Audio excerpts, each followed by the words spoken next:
Welcome to Foxtecc. In this video, I'll show you how to edit your favorites on an iPhone. The favorites list in the phone app gives you quick access to the people you call or message the most, but over time you might need to remove, reorder, or change how you contact certain people. Let's go through how to do all of that step by step.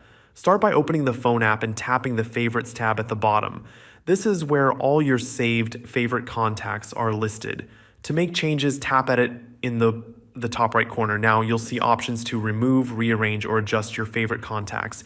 If you want to remove someone, tap the red minus button next to their name, then tap remove. This won't delete the contact from your phone, it just takes them off your favorites list. If you'd rather just move a contact to a different position, press and hold the 3-line icon next to their name, then drag it up or down to rearrange the order. Now, if you need to change how you contact someone, for example, switching from a call shortcut to a FaceTime or message shortcut, you'll need to delete them from favorites first, then go back and re-add them with the preferred option.